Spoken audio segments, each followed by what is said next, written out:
Hi guys, welcome back to WD18, the Watford fan channel. Welcome back to a match review as it finished Liverpool 2, Watford 0 at Anfield in Nigel Pearson's first game in charge as Watford head coach. I think it's fair to say I'm disappointed actually that we didn't get anything from the game today. I think Nigel Pearson will be feeling the same, and I'm sure he'll be telling his players that we had the chances really to at least get a point. Particularly in that first half, I can remember Troy Deeney should have got a foot on that cross from Ismaila Sarr, great ball. Abdoulaye Doucouré, Ismaila Sarr. Ismaila Sarr had another chance in the second half. Gerard Deulofeu.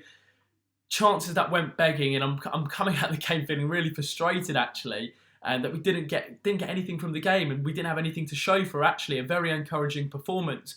Now Nigel Pearson set up with a 4-2-3-1 initially, it looked like, a makeshift back four with Mariappa playing at right back, Craig Cathcart, Kabasele and Kiko Femenir filling in at left back because obviously Holebas and Messina are injured.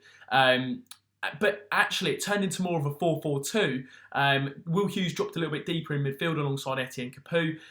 Gerard Deulofeu on the left, Ismaila Sarr on the right. And then Troy Deeney was kind of partnered as with a number 10 role of Doucouré. I think Nigel Pearson recognised that Doucouré obviously has the legs to help with the press, and you needed that against Liverpool. You can't just sit off and kind of wait for them to come onto you, because that's where they show their quality.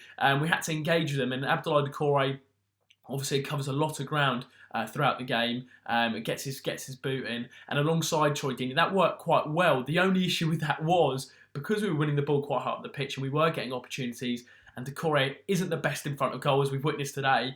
He was getting chances, and particularly that one in the first half, he'll be ruining.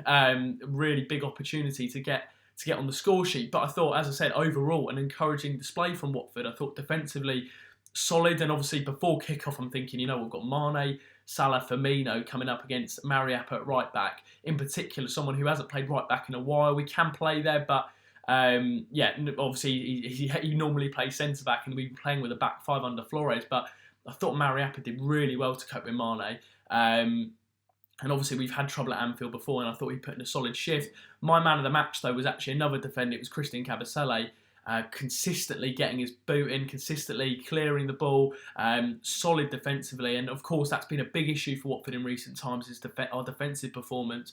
But I thought Kabasele putting a big shift alongside Craig Cathcart, and I thought Kiko did well at left back as well. So defensively, no complaints really. You look at both goals. The first goal came from a really poor corner from Gerard Deulofeu, and what I can't remember think of a worse side than Watford when it comes to set pieces. You look at that corner, an absolutely horrific ball from Deulofeu, and I thought he was actually one of our worst players today. Liverpool went up the other end. I have to say, although they did score, I thought the tracking back from Watford was encouraging. Before we've seen players just kind of stroll back and not really show a lot of effort and a lot of passion and commitment. But I thought there was a number of bodies back, but it was a great finish from Salah, and obviously the wind played a part as well. But that all came from Gerard Deulofeu's poor corner. I think the thing with Watford when it comes to set pieces is it's more of an opportunity for the other team to go forward and counter-attack and score, rather than us actually really using the opportunity for our own attacking needs. And that was disappointing really. It was a soft goal, and Pearson mentioned it in his post-match press conference that, you know what, we can't be conceding from a set piece at the other end of the pitch. But when you have the pace of Liverpool's attacking front three, they are always dangerous on the counter-attack. The second goal came towards the end of the game. A scuff shot from Origi, a brilliant finish from Salah. No complaints really, but we obviously started to commit more men forward, which left more space at the back, more space in midfield. So the second goal, it's avoidable, but it happens when the game starts to open up. The first goal is disappointing, but kind of expected really, because of the way Gerard Deulofeu takes corners. It's not good enough. But our own opportunities, we could have done more about the first goal. The second goal, it happened. But our opportunities as well, we've lost the game today, and why we haven't come away with at least a point. I can think of 3 big chances in the first half. Troy Deeney, Abdoulaye Doucouré, and Ismaila Sarr.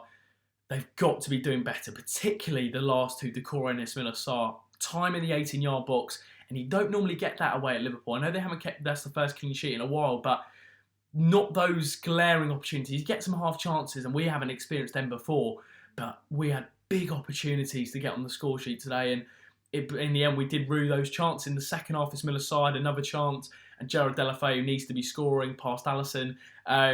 But we can flip it at the other end, on the other side. Although it is frustrating that we didn't score today and we had the opportunities to, Nigel Pearson, and he said it in his post-match press conference, that we've got to be in those positions, we've got to be creating those chances. And that's the encouraging thing as a Watford fan, I think we've got to take away, is that we are creating chances. We wouldn't have created those chances under Flores. Watford do remain at the bottom of the Premier League table. Up next, we've got Manchester United, Sheffield United and Aston Villa as our next 3 games. Some big games coming up. Make sure you do follow the channel. Make sure you subscribe. I apologise about the lack of content recently. A bit of a cold.